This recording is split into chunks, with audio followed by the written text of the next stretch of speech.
이 시간에는 누가복음 계속해서 공부를 해보겠습니다. 누가복음 9장 27절부터 36절까지 오늘 같이 읽고 나눠보도록 하겠습니다. 27절부터 36절입니다. 27절입니다. 내가 참으로 너희에게 이르노니 여기 서 있는 사람 중에 죽기 전에 하나님의 나라를 볼 자들도 있느니라. 이 말씀을 하신 후 8일쯤 되어 예수님께서 베드로와 요한과 야고보를 데리고 기도하시려 산에 올라가사 기도하실 때 용모가 변화되고 그 옷이 휘어져 광채가 나더라. 문득 두 사람이 예수님과 함께 말하니 이는 모세와 엘리야라. 영광 중에 나타나서 장차 예수님께서 예루살렘에서 별세하실 것을 말할세. 베드로와 및 함께 있는 자들이 깊이 졸다가 온전히 깨어나 예수님의 광채와 영광과 및 함께 선 두 사람을 보더니 두 사람이 떠날 때 베드로가 예수님께 여짜오되 주여 우리가 여기 있는 것이 좋사오니 우리가 초막 셋을 쥘 때 하나는 주를 위하여 하나는 모세를 위하여 하나는 엘리야를 위하여 하사이다 하되 자기가 하는 말을 자기도 알지 못하더라. 이 말할 즈음에 구름이 와서 그들을 덮은지라 구름 속으로 들어갈 때 그들이 무서워하더라. 구름 속에서 소리가 나서 이르되 이는 나의 사랑하는 곧 택함을 받은 자니 너희는 그의 말을 들으라. 소리가 그침에 오직 예수님만 보이더라. 제자들이 잠잠하여 그 본 것을 무엇이든지 그때는 아무에게도 이르지 아니하니라. 아멘. 예수님께서 이제 이 세상을 이제 떠나시기 전입니다. 지금 이 교회역으로 보면은 오늘 저녁이 이제 예수님께서 목요일 밤이죠. 다음 주가 이제 부활절입니다. 그러니까 오늘 저녁이 사실은 예수님께서 십자가에서 달리시는 날이에요. 그래서 목요일 달리시고 돌아가시는 거죠. 오전 9시에 달리셔서 오후 3시쯤 돌아가십니다. 돌아가시고 만 사흘을 이제 무덤 가운데 계시는 겁니다. 그러니까는 목요일 오후 3시, 금요일 장사 지냈으니까 한 6시쯤 무덤에 들어가셨으면은 금요일 3시, 토요일 3시, 일요일 3시 그렇게 되는 거죠. 금요일, 토요일, 주일날 3시에서 새벽에 부활하신 예수님을 보는 거죠. 그래서 바로 그 교회력으로 따지면 4월 이때가 이제 부활절입니다. 올해는 그 교회력으로 따지니까 이번 주일 4월 20일을 부활주일로 지키는 그러한 거죠. 지금 그 예수님의 말씀도 지금 우리가 이제 예수님께서 갈릴리 사역을 다 마치시고 제자들을 데리고 갈릴리 북쪽 지방에 가셔서 제자들하고 얘기하시는 모습을 봤습니다. 예수님께서 사람들이 나를 누구라 하느냐라고 얘기했을 적에 베드로가 뭐라고 그랬어요? 주는 하나님의 그리스도시니라 이렇게 얘기를 합니다. 바로 그 직후에 지금 일어난 일입니다. 27절에 보니까 이렇게 말씀하시잖아요. 그러나 내가 너에게 진실로 얘기하니 여기 있는 사람 중에서 살아있는 중 얘기하는 거죠. 너희들 중에서 죽음을 맛보기 전에 하나님의 왕국을 볼 자도 더러 있느니라. 지금 이렇게 말씀해주고 계세요. 바로 이 베드로의 믿음 고백이 있은 후 지금 이제 일주일 뒤가 되는 겁니다. 약 8일 후 이런 얘기를 했다라고 나오죠. 일주일 후에 새 제자들을 데리고 이제 변화산으로 가시는 겁니다. 변화산으로 가셔서 하나님의 왕국을 보여주시는 그것 때문에 지금 이렇게 말씀하시는 겁니다. 죽기 전에 하나님의 나라를 볼 자도 있느니라. 그래서 이 말씀을 하신 후에 일주일 뒤에 예수님께서 세 제자 베드로, 요한, 야고보를 데리고 산으로 올라가셨습니다. 그 산 이름이 이제 나중에 변화산이 됐지만은 그 옆에 있는 산이죠. 그 산인데 그곳에서 예수님이 하나님의 본체가 나타나는 그것이 있었기 때문에 이것을 변화산 사건이라고 해서 성경에서는 이 산이 유명한 산으로 읽혀지고 있는 거죠. 그래서 예수님의 공생의 사역, 이제 3년 반 동안 그 사역에서 우리 예수님께서 이 변화산 사건을 통해서 자신이 누구인지를 딱 한번 보여주신 바로 그 사건이 바로 오늘 우리가 볼 사건입니다. 이 복음서 기록에 관해서 그리스도가 예수님께서 이 공생의 사역을 하는 기간 중간에 인격적인 사람으로서의 영광을 드러낸 유일한 바로 그 모습을 우리가 볼 수 있습니다. 마태복음 17장 2절에는 지금 똑같은 사건에 대해서 이렇게 설명합니다. 예수님께서 그들 앞에서 모습이 변하매 예수님의 얼굴이 해같이 빛나고 예수님의 옷이 빛같이 휘어졌더라. 갑자기 그렇게 변한 모습을 보여준 겁니다. 하나님의 본체를 이제 하나님의 영광을 드러내신 거죠. 그래서 예수님은 더 이상 그 순간에는 요셉의 아들이 아니죠. 더 이상 사람의 아들이 아닙니다. 얼굴이 변하고 옷이 희게 되어 빛이 났다라고 지금 얘기하고 있습니다. 29절에 지금 이렇게 써 있잖아요. 예수님께서 기도하실 때 그분의 얼굴 모습이 변하고 그분의 옷이 희게 되어 눈부시게 되었더라. 이렇게 설명을 하고 있습니다. 누가복음에서는. 그래서 하나님은 구약의 대언자들을 통해서 하신 말씀이 있습니다. 하나님은 구약에서는 모든 말씀을 대언자들을 통해서 말씀을 해주셨습니다. 히브리서 1장 1절에 이렇게 설명합니다. 지나간 때에는 여러 시대에 다양한 방식으로 대언자들을 통하여 조상들에게 말씀하신 하나님께서, 그러니까 예수님도 구약시대 사람이죠. 예수님께서 십자가에서 돌아가시면서 다 이루었다라고 고개를 떨구는 순간에 뭐가 일어나는 거예요? 새로운 언약의 약속. 예수님께서 십자가에서 돌아가심으로 말미암아 하나님께서 우리에게 특별히 주신 약속이 있습니다. 그러니까 예수님께서 돌아가시지 않으면은 그 약속은 이루어지지 않는 거죠. 근데 그 약속이 이루어지기 위해서는 예수님께서 반드시 돌아가셔야 되는 겁니다.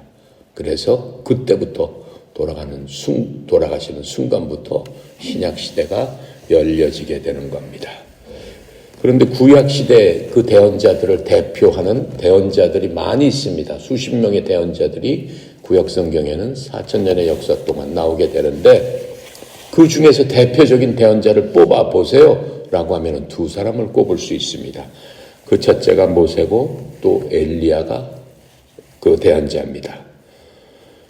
모세와 엘리야 그 사람들은 우리가 익히 잘 알고 있는 거죠.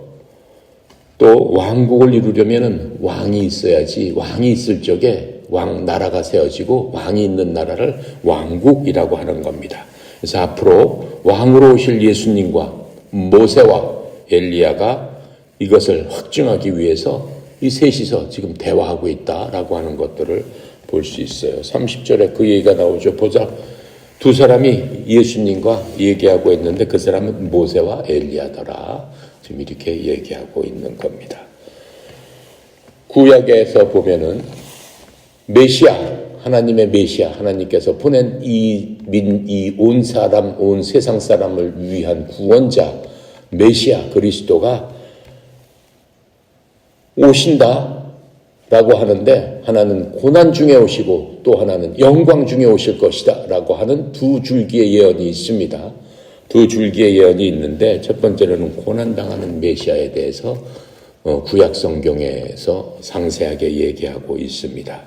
이사야서 53장의 그 고난받는 메시아의 모습, 앞으로 지금 이 변화산에서 예수님께서 내가 고난을 받고 죽으리라 했을 적에 어떠한 모습으로 고난받을 것인가를 이 예수님이 오시기 700년 전에 대언자의 한 사람이었던 이사야가 똑같이 그렸던 것들을 우리는 구약에서 찾아볼 수 있습니다. 한번 찾아보겠습니다. 왜냐하면은 이제 오늘이 바로 예수님 돌아가시는 바로 그 날이기 때문에 돌아가시는 모습과 돌아가시는 목적과 모든 것들을 이사야서 53장에서 우리에게 알려주고 있어요. 자, 구약의 이사야서 53장 찾아보세요. 1033쪽입니다. 구약 1033쪽. 오늘은 특별히 이제 예수님 그 고난의 시간입니다. 십자가에 달리신 예수님을 우리가 생각해 보면서 생생하게 머릿속으로 그림을 보면서 이 말씀을 함께 읽어보도록 하겠습니다. 찾았죠?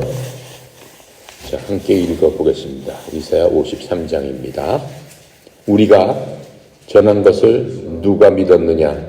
여호와의 팔이 누구에게 나타났느냐? 그는 지금 메시아를 얘기합니다. 예수님을 얘기하는 겁니다. 그는 주 앞에서 자라나기를 연한 순 같고 마른 땅 앞에서 나온 뿌리 같아서 고운 모양도 없고 풍채도 없은즉 우리가 보기에 흠모할 만한 아름다운 것이 없더라. 실제로 예수님의 모습은 영화에 보면 멋지게 나오죠. 뭐 금발에다가 뭐 머리 길고 무슨 아니다라고 하는 거예요. 아주 형편없는 그러한 몰골이었다라고 지금 얘기하고 있습니다. 3절입니다. 그는 멸시를 받아 사람들에게 버림받았으며 간고를 많이 겪었으며, 간고라는 것은 슬픔을 얘기하는 겁니다. 슬픔을 많이 겪었으며 질고를 하는 자라. 질고라는 것은 고난과 병과 뭐 이런 것들이죠. 아는 자라. 마치 사람들이 그에게서 얼굴을 가리는 것 같이 멸시를 당하였고 우리도 그를 귀히 여기지 아니하였도다. 4절이 중요한 겁니다. 그는 실로 우리의 질고를 쥐고 우리의 슬픔을 당하였거늘 우리는 생각하기를 그는 징벌을 받아 하나님께 맞으며 고난을 당한다 하였노라. 5절 그가 찔림은 우리의 허물 때문이요 그가 상함은 우리의 죄악 때문이라. 그가 징계를 받음으로 우리는 평화를 누리고 그가 채찍에 맞음으로 우리는 나음을 받았도다. 예수님께서 십자가에서 이것을 다 당했는데 당할 때마다 그 목적이 있었더라라고 하는 거예요. 예수님께서 머리에 가시관을 찔린 그것은 무엇 때문이라고 지금 얘기하고 있어요. 5절에 찔림은 우리의 허물 때문이요 우리의 잘못 때문에 예수님께서 대신 내가 그렇게 찔림을 받아야 되는데 그냥 그 예수님의 그 가시관이 어떻다라고 얘기했어요. 그 가시관이 그냥 그림에 보면 멋지잖아요. 무슨 면류관을 쓴 거 아니에요. 그게 독이 있는 장미 가시 그런 것들로 해서 그 가시 자체가 3, 4cm 된다고 했어요. 머리에 눌렀기 때문에 그게 이 뇌에 있는 데까지 찔려져가지고 얼굴이 풍선처럼 불어났다라고 얘기했습니다. 근데 그 찔림은 우리가 받아야 될 찔림이다. 뭐 때문에? 우리가 세상 살면서 허물 때문에 그렇게 받아야 될 것이었다라고 하는 겁니다.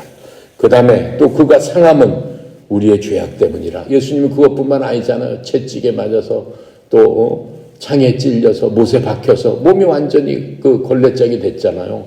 그렇게 상한 것들은 우리의 죄악.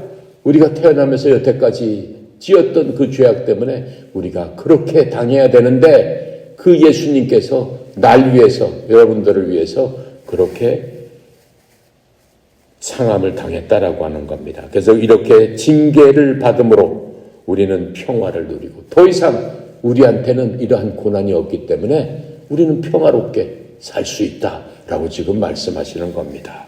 또 그가 채찍에 맞음으로 우리는 나음을 받았도다. 이 나음을 받았다는 게 뭐예요?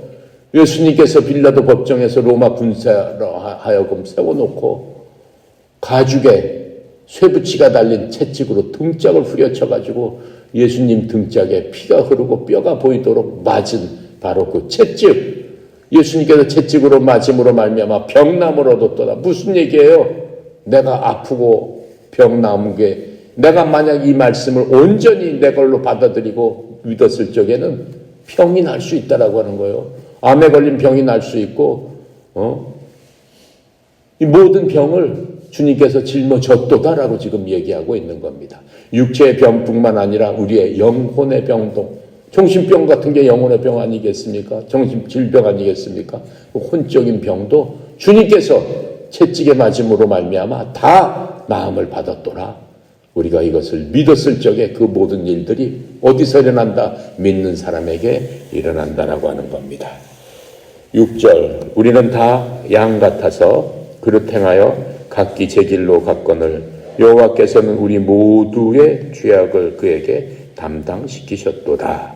같이 읽겠습니다. 7절 그가 곤욕을 당하여 괴로울 때에도 그의 입을 열지 아니하였으며 이는 마치 도수장으로 끌려가는 어린 양과 털 깎는 자 앞에서 잠잠한 양같이 그가 입을 열지 아니하였도다.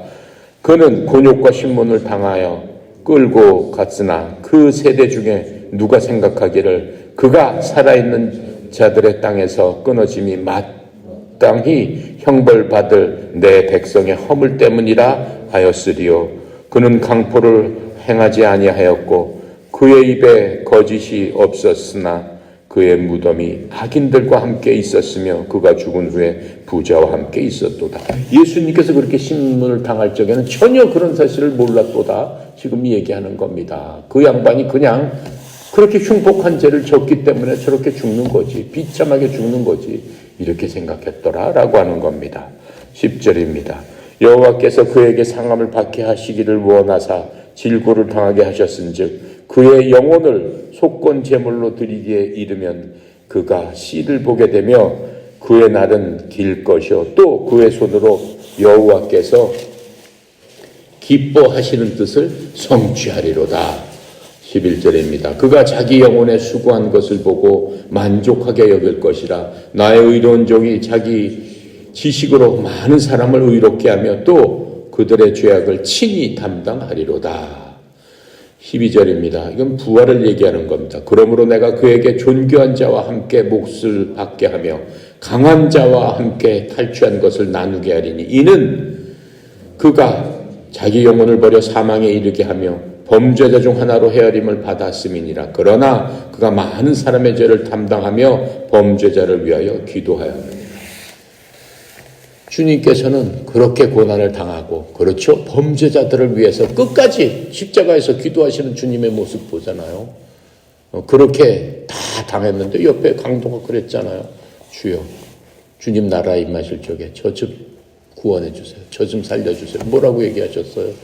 기도하셨잖아요. 오, 그래 내가 오늘 나와 함께 낙원에 있으리라. 내가 너를 구원해 줬다. 내가 이미 너를 위해서 죄값을 다 치렀지 않느냐? 찔리고 상하고 그렇죠? 채찍으로 맞고 그렇죠? 이 모든 것들을 네 죄를 위해서 내가 이렇게 하고 있으니까 나의 이런 것을 믿는 너는 구원받은 자다. 왜요? 내가 맞았기 때문에 너는 더 이상 죄인이 아니다 라고 하시는 말씀을 우리가 볼 수 있습니다. 바로 그것을 이제 십자가에서 당하게 되시는 예수님의 모습을 우리가 보게 되는 거죠. 자, 그래서 이제 구약시대의 이 대표자인 모세와 엘리야가 주님과 함께 있는 바로 그런 모습을 볼 수 있습니다. 우리가 지금 이사야서 53장을 읽은 것은 고난받는 메시아의 모습, 그림으로 생생하잖아요. 그 모습이 그대로예요. 하나님께서는 있는 그대로 십자가에서의 그 모습을 그대로 성경으로 알려주시고 있는 겁니다. 하지만 반대적으로 예수님께서는 부활을 통해서 영광받는 메시아의 모습이 나옵니다. 그것은 시편 2편과 스가랴서 14장에 나옵니다. 여러분들이 한번 읽어보시면은 주님께서 어떻게 영광을 받으시나라고 하는 것들을 알 수 있습니다. 자, 그래서 예수님은 이렇게 처음 이 땅에 오셨어요. 그것을 우리는 처음 오신 예수님, 초림의 예수님이라고 얘기하죠. 이렇게 초림의 메시아로 고난을 받기 위해서 오셨고 예수님께서 다시 한번 오십니다. 재림의 예수님께서는 영광의 메시아로 오셔서 이 모든 일들을 하나님께서 말씀하신 모든 일들을 완전히 성취하게 된다라고 하는 겁니다. 그래서 마태복음 5장 17절에서는 이렇게 말씀하세요. 예수님께서 내가 율법이나 대언자들을 폐하러 온 줄로 생각하지 말라. 나는 폐하러 오지 아니하고 성취하러 왔노라. 그것을 완전히 이루기 위해서 왔노라라고 하시면서 율법의 저주를 어디서 성취 이루셨어요? 율법의 저주. 율법은 뭐라고 그랬어요? 나쁜 게 아니에요. 율법도 선하고 좋은 거예요. 율법은 저 거울과 같은 거라고 얘기했습니다.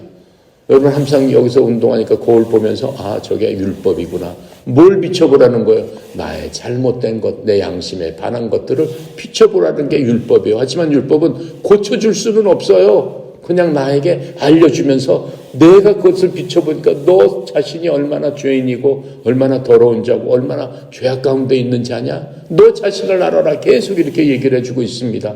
그러니까 그것은 알려주기만 하고 너는 죄인이다 라고만 했을 뿐 나를 죄로부터 해방시키고 깨끗하게 해주고 어때요? 구원해 줄 수는 없지 않습니까? 그것을 위해서 오신 분이 바로 예수님이고 바로 나의 죄를 지우고 없애주고 하신 분이 뭐였다? 예수님의 죽음이었다. 우리는 그 이후의 사람들이죠. 구약 사람들, 예수님이 오시기 전에 구약 사람들은 정말로 우리가 지금 생각하면 안타까운 거예요. 그냥 그 사람들은 율법을 보면서 매일 죄 가운데서 고민하고 어떻게 하면 내가 이 죄를 없앨 수 있을까? 그거에 대해서 고민하고 어떻게든지 발버둥 쳤던 그런 사람들입니다. 근데 우리는 어때요? 예수님께서 그 율법을 다 이루심으로 말미암아 더 이상 율법의 죄악이 율법의 그것들이 우리를 속박하지 못한다라고 하는 것을 우리는 볼 수 있습니다. 그래서 모세와 엘리야는 이제 뭐라고 얘기를 하고 있었겠어요? 이런 것들을 얘기하고 있었겠죠. 구약에 대표하는 하나님의 대언자들 아닙니까? 그러면 예수님은 바로 그 하나님이 있으시잖아요. 모세와 엘리야를 만드신 바로 그분이시잖아요. 무슨 얘기를 하셨겠어요? 구약에 대해서 나에 대해서 이런 것인데 이제 내 때가 다 가까웠고 내가 이렇게 할 것이다. 뭐 그런 말씀하시지 않았겠습니까? 그래서 모세와 엘리야는 예수님의 죽음을 통해 이 세상에서 죄를 해방시키는 것에 대해서 얘기한 것이 분명합니다. 31절에 그러니까 그렇게 얘기하고 있지 않습니까? 그들이 영광 중에 나타나서 세 분이 영광 중에 나타난다는 말이에요. 앞으로 예수님께서 예루살렘에서 이루셔야 할 예수님의 죽음에 관해서 별세에 관해서 말하였다라고 하는 겁니다. 여기서 별세라는 뜻은 죽는 것에 원래 죽는 것으로 해석을 하는데 별세 진짜 뜻은 떠난다는 의미입니다. 예수님께서 이 세상을 떠나는 거기에 대해서 얘기를 한 겁니다. 즉 이 세상을 탈출한다라는 의미가 있습니다. 그런 것을 보면은 이제 예수님의 죄와 사망과 이 세상으로부터 나는 떠나갈 것이다라고 이제 얘기를 하시는 거죠. 왜요? 예수님께서 죄와 사망의 권세를 십자가에서 이기십니다. 죄와 사망의 권세를 잡은 자가 누구예요? 하나님을 대적하는 하나님께 완전히 반역한 하나님의 궁극적인 목표가 어떻게 되는 거예요? 그 마귀를 없애버리는 거잖아요. 그래서 하나님이 만든 세상에서 하나님이 만들고 하나님이 제일 좋아하는 창조물인 사람이 열심히 행복하게 오직 기쁨으로 하나님을 바라보고 하나님을 찬양하고 하나님으로 인해서 영원토록 기뻐하게 해주기 위한 바로 그 목적 때문에 예수님은 오셨다는 얘기는 마귀한테는 뭐예요? 큰 걱정거리죠. 그 마귀를 없애러 오신 분이니까. 자, 그런데 어때요? 이렇게 중요한 시점에 예수님의 제자들 베드로, 야고보, 요한 그 함께한 제자들은 깊이 잠이 드니라 이렇게 말씀하고 있습니다. 그러다가 그들이 갑자기 깨어납니다. 깨어났는데 뭘 봤어요? 세 분의 영광과 그분과 함께 선 두 사람을 언뜻 보게 되는 겁니다. 이렇게 잠이 들었다라고 한 거는 우리가 이제 또 그 예수님께서 이 모든 일을 끝내고 이 누가복음 22장 예수님 바로 돌아가시기 전에 겟셋마네 동산에서 또 기도를 한번 하십니다.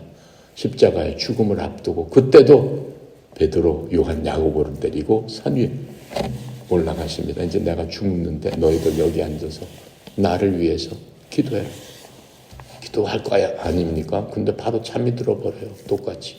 깊이 잠이 들은 바로 그 제자들의 모습이 이제 또 한번 나오게 됩니다. 자, 그래서 베드로는 잠에서 깨서 묻은 데 느닷없는 얘기를 해요. 내가 장막셋을 지을 테니까 여기에 계십시오. 어디서 나오는 얘기예요? 33절이잖아요. 두 사람이 어때요? 그분을 떠날 때 베드로가 예수님께 얘기하는 겁니다. 주님, 우리가 여기 있는 것이 좋사오니 이거 장막셋을 질 테니까 하나는 주님을 위해서, 하나는 모세를, 하나는 엘리야를 위해서 짓게 하옵소서. 이렇게 얘기를 했다는 거예요. 왜 그랬을까요? 이렇게 얘기해놓고 실제로 자기가 얘기하는 그 말 뜻도 알지 못하더라. 이렇게 얘기를 하고 있습니다. 무슨 얘기예요? 베드로는 이 메시아의 변화된 그 모습을 봤습니다. 아까 메시아는 시편 53장에 뭐라고 얘기했어요? 몰골이 형편없고 아주 형편없는 그러한 몰골이었다라고 얘기했잖아요. 그런데 그 영광 중에 예수님이 보니까 어때요? 그건 완전히 틀린 거예요. 야, 진짜 하나님의 모습이구나 하고 느낀 거예요. 얼굴에 광채가 빛나고 감히 쳐다볼 수 없을 만큼 정말로 성스러운 그 모습을 딱 본 거예요. 그러니까 인간 예수님으로 봤을지하고 메시아, 하나님의 메시아 예수님으로 봤을지하고는 완전히 틀린 거예요. 허름한 옷을 입고 계셨지만은 그 입고 계신 옷이 너무나 하얘서 그냥 눈이 버실수록 하얗더라. 이렇게 한 모습을 베드로가 본 거죠. 그 얘기는 뭡니까? 십자가의 고난은 피하고 예수님께서 말씀하셨잖아요. 이제 나는 십자가에서 죽을 때가 왔다. 저들한테 이미 말씀하셨잖아요. 근데 베드로가 그렇게 하지 마세요 라고 예수님한테 반항도 하고 했잖아요. 그러니까 예수님이 이런 모습을 보고 그런 거 다 피하시고 어때요? 그 영광만 바라보면서 우리도 여기에 있고 싶습니다. 예수님의 영광 가운데 고난은 피하시고 그 영광 가운데, 이 멋진 가운데, 편안한 가운데 그냥 있고 싶습니다. 그리고 우리가 이 세 분을 섬기겠습니다. 이런 의미로 얘기를 한 겁니다. 예수님인데 이제 그렇게 하니까 어때요? 하늘에 계신 아버지께서 바로 개입을 하시게 되는 겁니다. 34절 35절이죠. 베드로가 이렇게 말할 때 구름이 와서 그 사람들을 다 덮어버렸습니다. 덮어버리면서 구름 속에도 소리가 들리기 시작합니다. 구름 속에서 뭐라고 얘기해요? 이 사람은 내 사랑하는 아들이니 그의 말을 들으라. 이렇게 말씀하시는 거예요. 하나님께서 직접 개입하시는 모습을 우리는 두 번 봤죠. 그렇죠? 예수님께서 요르단강에서 침례 요한을 통해서 세례를 받으러 나오실 적에 이는 나의 사랑하는 아들이라 하늘에서 직접 소리가 났고 두 번째로 이렇게 소리가 났습니다.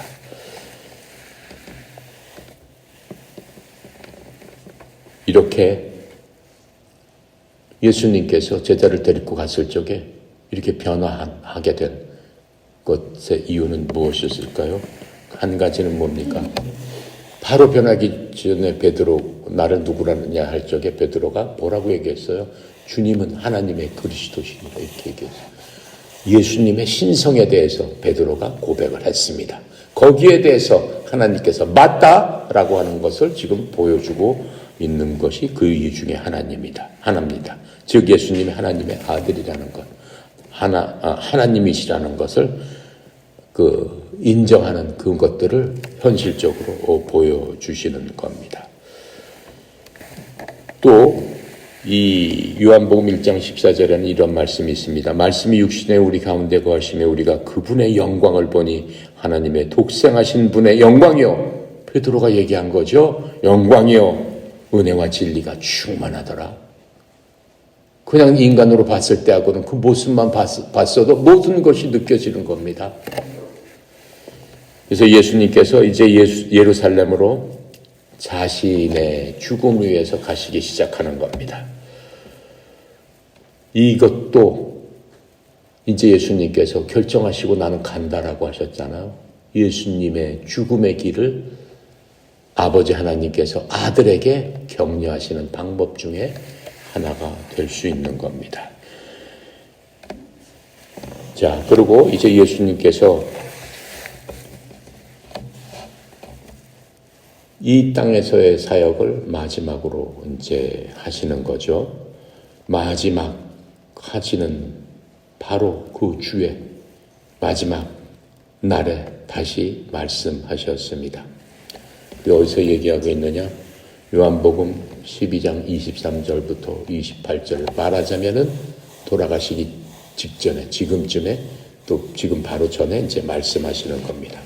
예수님께서 그들에게 응답하여 이르시되 사람의 아들이 영광을 받을 때가 왔도다. 주님께서는 자신이 십자가에서 죽는 것을 영광을 받는다라고 말씀하시는 겁니다. 왜요? 원수 마귀들을 다 물리치는 거고 승리를 하기 때문에 영광이 되는 거죠. 실패했다면 그게 영광이 되겠습니까? 패배가 되는 거죠. 하지만 이제 바로 그 시간이 왔다라고 하는 겁니다. 진실로 진실로 내가 너희에게 이르노니 한 알의 밀이 땅에 떨어져 죽지 아니하면 홀로 남았거니와 죽으면 많은 열매를 맺느니라. 자기 생명을 사랑하는 자는 그것을 잃을 것이요 이 세상에서 자기 생명을 미워하는 자는 영생에 이르도록 그것을 간직하리라.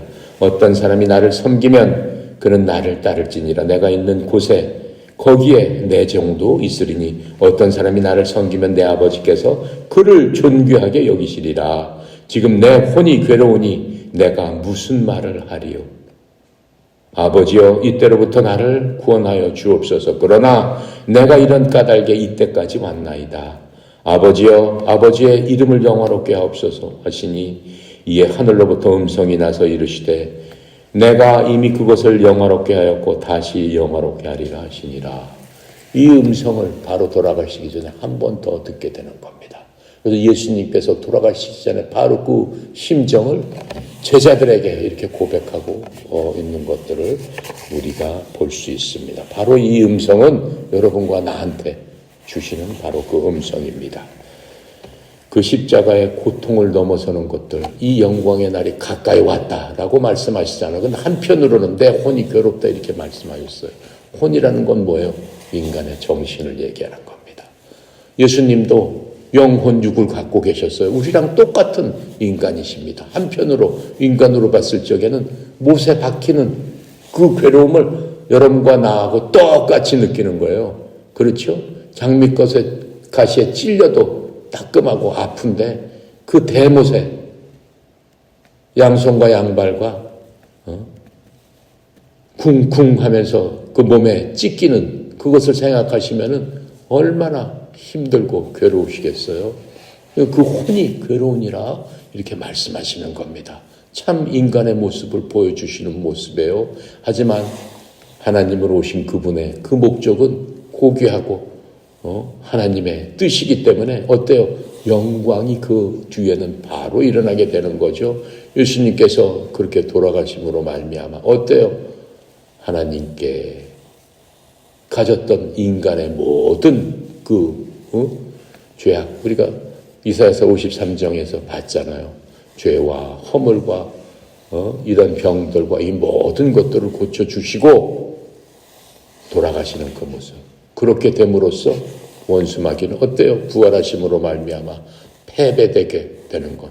예수님의 하나님의 영광이 다시 찾아나게 되는 바로 그 모습을 예수님을 보고 계시는 겁니다.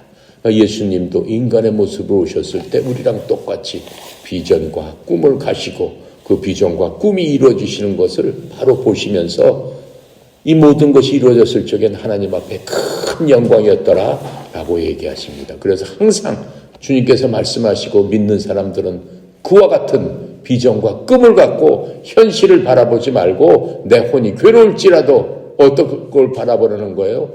하나님께서 주시는 그 영광을 바라봐야 된다라고 하는 겁니다. 그게 바로 예수 그리스도의 믿음이라고 하는 거예요. 그러니까는 갈라디아서 2장 20절에 내가 항상 얘기하지만 십자가에서 예수와 함께 우리는 돌아간 거예요. 더 죽은 거예요. 그 십자가의 부활과 함께 부활한 거예요.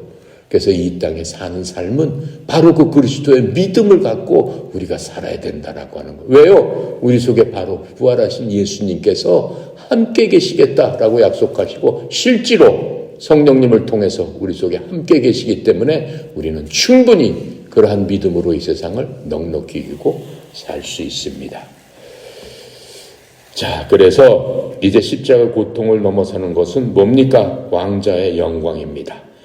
베드로는 자기 자신의 첫 번째 편지에서 강조한 것이 있습니다. 베드로도 마찬가지였어요. 예수님의 그러한 제자들은 나중에 예수님이 돌아가시기 전까지 혼란에 빠져가지고 예수님의 그러한 뜻 모르고 어떻게 했어요? 다 산산이 도망가고 나도 잡혀서 저렇게 죽으면 어떨까? 무서워서 다 도망가고 숨어버리고. 하지만 예수님 돌아가신 이후에 부활하신 예수님 보고 영광스러운 예수님을 보고 내가 죽더라도 나도 그와 같이 될 것이다 라고 하는 큰 소망을 가지게 됐다라고 하는 거예요.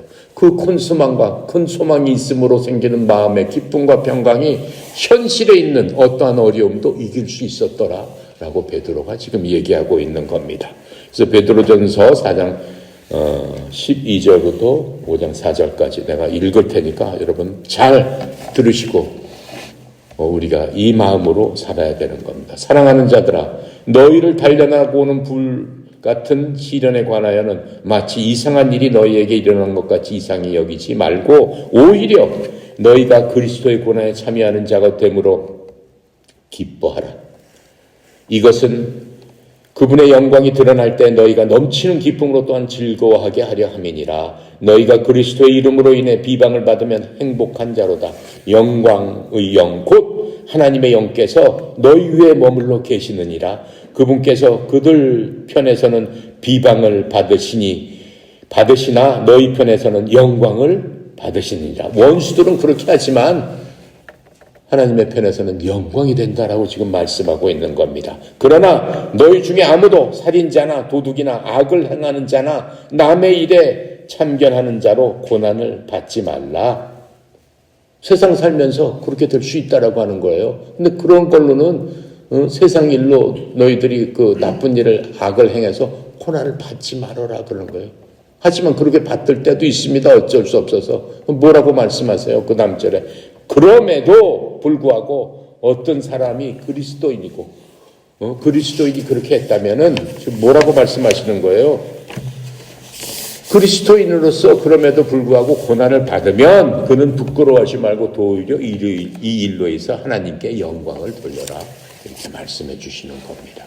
그래서 하나님의 집에서는 반드시 심판을 시작할 때가 이르렀나니 만일 그것이 우리에게서 먼저 시작되면 하나님의 복음에 순종하지 아니하는 자들의 마지막은 어떻겠느냐. 또 의로운 자가 겨우 구원을 받으면 경건치 아니한 자와 죄인은 어디에 모습을 나타내겠느냐. 그러므로 하나님의 뜻대로 고난을 받는 자들은 잘 행하는 가운데 자기 오늘 그분 곧 신실하신 창조자께 맡겨 지키게 할지어다. 이렇게 말씀하고 있는 겁니다. 그래서 성경에서는 환난이 오면 기뻐하라 이렇게 말씀하고 있어요. 왜요?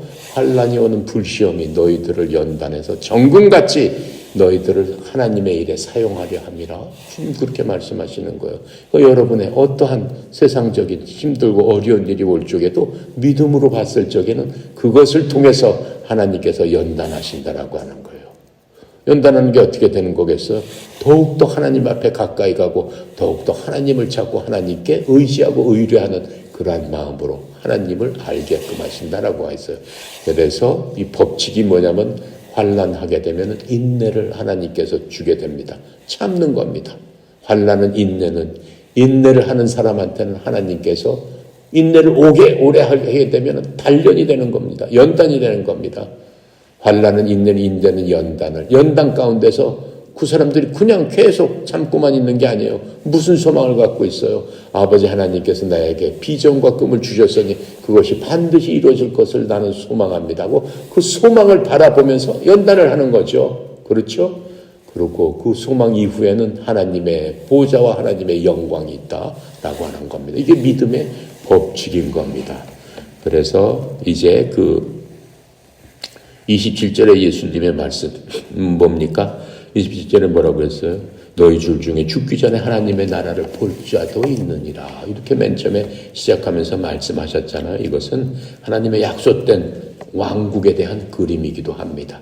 우리도 반드시 하나님의 왕국으로 들어가니까는 우리가 살아서 하나님의 나라를 볼 수도 있습니다. 언제?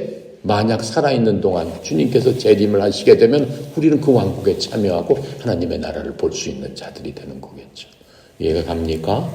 그래서 제자들이 예수님께서 십자가에 대해서 말씀하신 것에 대해서 굉장히 혼란스러워했습니다.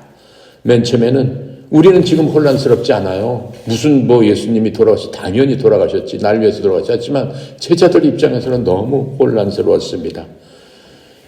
그렇게 하기 때문에 예수님께서 이러한 얘기를 하고 있는 겁니다. 또한 그 대언자들도, 구약의 대언자들도 이 메시아 시편이 있었고, 하지만은 구약의 대언자들도 굉장히 혼란스러워했어요. 하나님께서 돌아가신다고? 이 땅에 사람으로 오신다고? 대언자들한테도 이거는 굉장히 혼란스러운 거였습니다. 자, 그래서 이 예수님의 구약 성경의 그 예언이 예수님께서 제자들한테 계속 안심시키는 게 뭐예요? 구약 성경을 너네들 보지 않았느냐? 메시아 시편도 보고, 메시아가 오시면 어떻게 될 것이다 라고 하는 거고, 메시아에서 오시면 하는 일들도 얼마나 많이 얘기가 되어 있느냐. 구약 성경에 보면 300번이나 예언이 되어 있어요. 300번이나 예언이 되어 있기 때문에 이 예언이 성취될 것을 제자들에게 안심을 시켰습니다. 그래서 그분이 영광을 받기 전에 고난을 받아야만 된다는 것들을 계속해서 알려줬어요. 근데 고난을 받아야 된다는 300번이 있지만은 그 메시아가 오시면 어떻고 좋은 일이 있다는 얘기만 했지 53편처럼 그런 거는 없습니다. 그 53편에만 이제 나오는 바로 그런 것들입니다. 그러나 우리는 매일 주님과 우리는 항상 걸어갑니다. 그리고 우리는 영적인 변화를 우리는 항상 느낄 수 있어야 됩니다. 여러분 신앙생활 하면서 여러분과 내가 걷는 것들은 그리스도와 함께 걷는 길이에요. 나 혼자 독자적으로 걷는 길은 없습니다. 구원받은 하나님의 백성들은 같은 패밀리이기 때문에 예수님과 하나님 안에서 우리가 삶을 사는 거고 그 안에서 죽는 거지 나 독자적으로 걸어간다? 그건 구원받지 못한 사람이죠. 그렇죠? 그냥 세상 길을 따라서 흘러가는 사람이죠. 그래서 우리는 항상 그런 마음으로 이 땅을 살아가고 이 땅에서 승리하면서 주님과 함께 걷는 그러한 그들이 돼야 됩니다. 특별히 오늘은 이제 예수님께서 십자가에서 돌아가시는 고난받는 날이시기 때문에 메시아 시편에 대해서 메시아 그 고난받는 메시아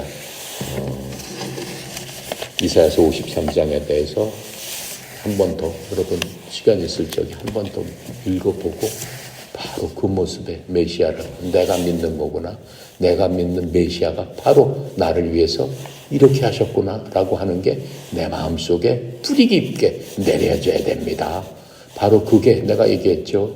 하나님 주님께서 사람에게는 여러 가지 마음의 밭이 있는데 믿음의 밭이 있는데 옥토와 같은 밭 거기에 씨가 뿌려졌을 적에 뿌리가 내리고 거기서 큰 열매가 나고 큰 나무가 된다라고 말씀하셨습니다.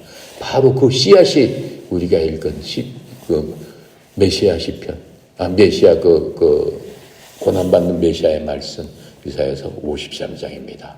읽고 또 읽어서 그 주님의 말씀이 내 마음속에 뿌리로서 떨어져서 그 뿌리가 견고하게 자라날 적에 여러분이 어떠한 고난과 환난과 역경에도 흔들리지 않는 믿음의 용사가 될 줄 믿습니다. 기도하고 마칩니다. 감사하신 하나님, 하나님의 은혜의 영광을 찬양합니다. 이 시간도 저희들 주님께 나왔습니다. 주님께서 주신 말씀을 통해서 고난받는 메시아의 모습, 또 예수님께서 변화되셔서 변화되신 참 하나님이신 모습, 우리 감사함으로 기쁨으로 받았습니다. 우리의 감사함과 기쁨이 일생을 통해서 넘치고 넘쳐서 흘러나가는 그러한 저희들 다 되기를 원합니다.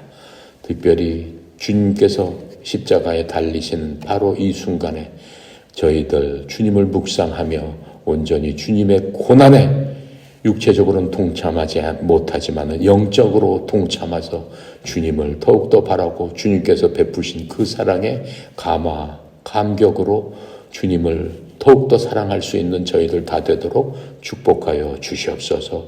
우리 협회를 축복하시고 또 협회에 속한 모든 자들에게 하나님의 말씀의 능력으로 구원에 이르게 하시는 주님을 찬양합니다. 특별히 송영희 사장님 협회를 이끌어 나갈 적에 하나님의 이 크신 무한하신 자원을 흘려보내는 통로로서 주님 세우셨사오니 주의 종을 통해서 필요한 곳곳마다 주님의 놀라운 은혜가 흘러 넘쳐서 그들이 하나님께로 돌아가고 하나님의 배 영광을 돌리는 귀한 협회의 사명 잘 감당할 수 있도록 주의 종에게 영육간의 형통함으로 주께서 세워 주시옵소서. 오늘도 모든 것 주께 의탁드리며 감사드리며 우리 주 예수 그리스도 이름으로 기도드렸습니다. 아멘.